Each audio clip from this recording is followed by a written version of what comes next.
Alright, welcome back to the third video on this bootcamp. We're going to be going over the real value behind cryptocurrencies. We're going to kind of skim through this fast because I talked a lot about it in the last video. We're going to understand the fundamental forces that give crypto genuine value. Um, from scarcity to network effects, we're going to uncover why assets online aren't just fake internet money, but they're a revolutionary form of storage and exchange. So, blockchain technology is going to offer the best security compared to banks. It is transparent and it's decentralized, meaning no one person controls it. Um, these are foundational technical capabilities that create, value. They solve real-world problems related to trust, verification, censorship, and resistance. Scarcity, again, talked about this last video. Digital scarcity is created through a mathematical limit on supply, meaning, again, there's only 21 million Bitcoin ever. There will never be more, never be less. Unlike traditional currencies that can be printed, like our dollar, many cryptocurrencies have hard caps, effectively protecting against inflation and debasement. Utility. Cryptocurrencies enable a range of practical applications, including smart contracts, DeFi, efficient cross-border payments, and digital ownership. These functions drive demand from users seeking specific solutions. We're going to go more into that in some different episodes. Supply and demand. This is one of the most basic and fundamental things about finance. Again, crypto is a limited supply, 21 million. It ensures scarcity. One of the second biggest coin in the industry, Ethereum, which we will go into later, of course. Ethereum has a proof of stake and it makes it deflationary. Um, so with crypto, again, there is a fixed maximum supply. There is predictable rates, built-in scarcity mechanisms, protection against inflation. Cryptocurrency is in growing demand. Again, multiple sources. Again, like we have BlackRock, hedge funds, JP Morgan, banks. We have so many people dumping millions into crypto. Our president has 10% of his wealth in crypto. That is a huge amount to have in one spot. Um, so demand comes from multiple sources, individual investors like you and me, seeking store value, institutions like those big banks. They're looking for, their portfolios to be diversified uh, and new investments. All right. Scarcity. Again, I've said this multiple times. Bitcoin, 21 million coins ever. That is the maximum that will ever exist. There's no way to hack it. There's no way to make more. Um, so there is what's called Bitcoin mining, which y'all might be familiar with. There's these big warehouses filled with computers that are basically computing mathematical code to mine fractions of Bitcoin. As of right now, there is about 20 million Bitcoin circulating. Um, by I think 10 years, something like that, um, we're going to see 1.2 million. Um, 10 or century, sorry, 100 years. So, unlike traditional money, like our government that can print indefinitely, cryptocurrency scarcity is enforced by a mathematical algorithm. This digital scarcity creates the same value dynamics as making gold precious. Limited supply means growing demand, drives up value over time. So, to put it in simple terms, I want you to think about gold, or we'll say just gold, make it simple. There is only but so much gold in the world, meaning that, you know, not every single person can have, a gold watch, a gold chain, and have a gold bar in their house. Not every single person can have that. That means it is valuable and it's rare. That is called scarcity, meaning that there is a limited supply. With our dollar, again, you can print $1 trillion and it drives that price down. Having more of a value or a valuable asset, it drives the price down. So just think about it that way. How about this? If everybody in the world had a bunch of diamonds, would diamonds be as expensive? No.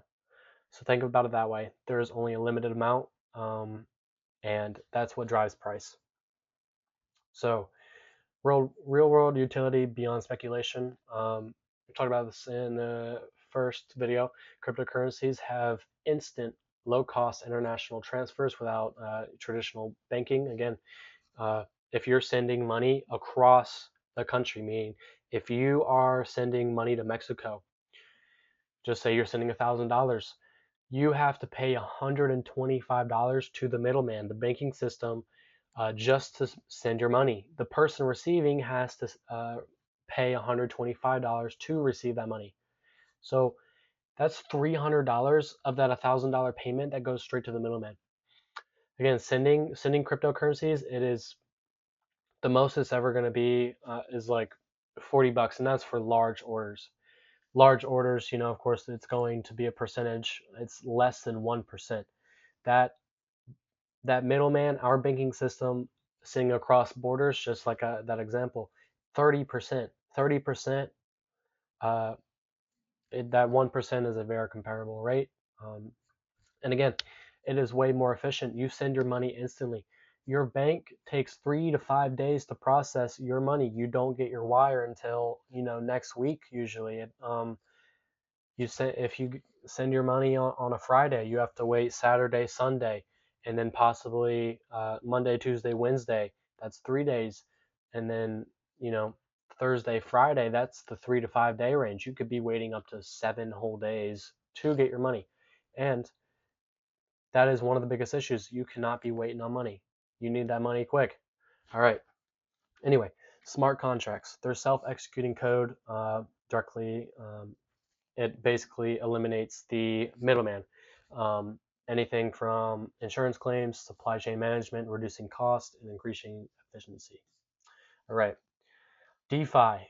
DeFi protocols offer banking services without traditional banks, lending, borrowing, trading, earning yield. Users maintain control of their assets while accessing financial service 24/7. So, one of the easiest and most simple ways that you can grow your money right now is put your money into a centralized exchange and then stake that money. USDC, the US dollar, is a coin, is a crypto coin worth $1, same as our dollar right now, and you can stake it for I've seen up to like 10 to 12% APY a year. If you have, let's just say 10, we're making it easy, $1,000, that 12% APY is going to earn you $120 over a year, and there is no risk there. So if you have that, you can put it away and earn money, without even worrying about it. There's absolutely no risk in holding a USDC coin while staking it. Um, anyway, digital ownership, NFTs and tokenization enable trust, digital ownership, art, music, virtual real estate, other digital assets.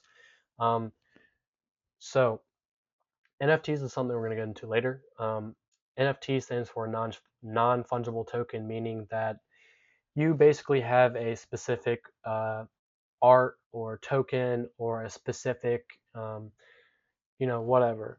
Let me pull up an example.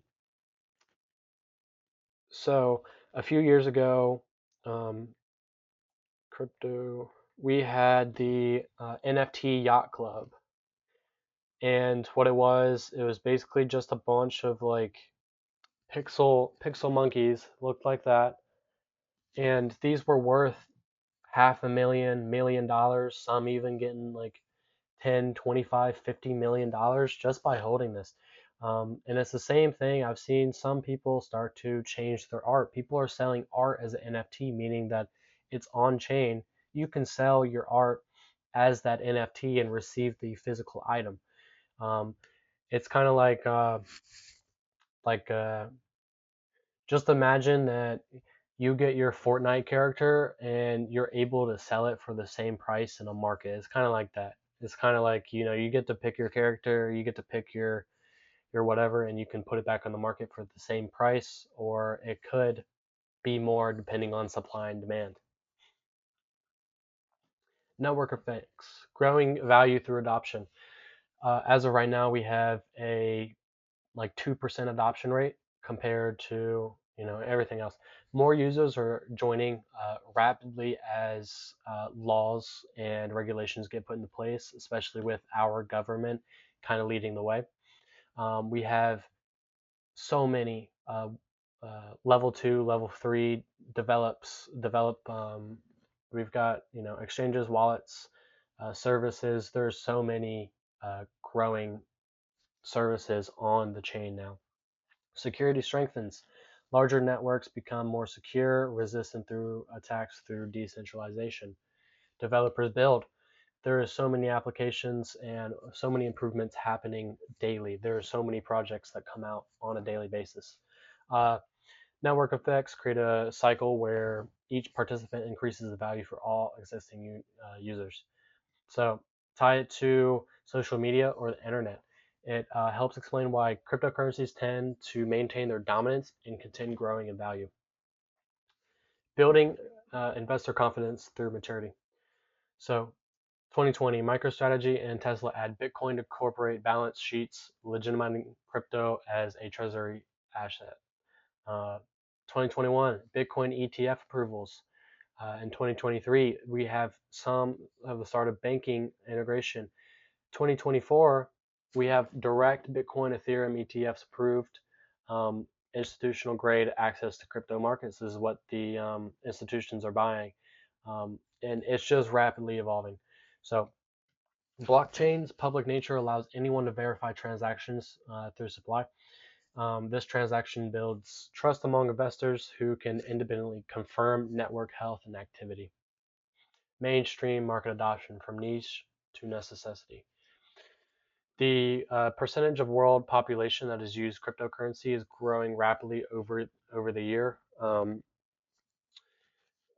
Merchant acceptance, growth in businesses accepting crypto have uh, exponentially grown, and younger demographics. Adoption rate again among millennials and Gen Z indicating future mainstream integration. Market adoption creates a feedback loop. As more merchants buy cryptocurrency and more consumers use it, the utility and value proposition strengthens. Payment processors, financial institutions, and governments are integrating crypto infrastructure, suggesting this adoption trend will continue accelerating. Digital gold. The traditional gold standard is a 5,000-year history of store value. We have used gold forever and ever and ever and ever. Go back to when humans were just starting out. I mean, not that early, but we've been using gold coins, gold bars as uh, the backbone of our currency. So again, we talked about in the beginning of this video, gold, there's only ever going to be a finite amount. Central banks hold gold to back their dollar. Expensive to store and transport, limited technological utility. Bitcoin, we've got a 15 track record of security. There is a mathematical scarcity, again, that 21 million coin limit. There is growing institutional acceptance. It's easy to store and you can transfer globally. It is programmable and divisible. So that is it for the episode. I just want to thank everybody for joining.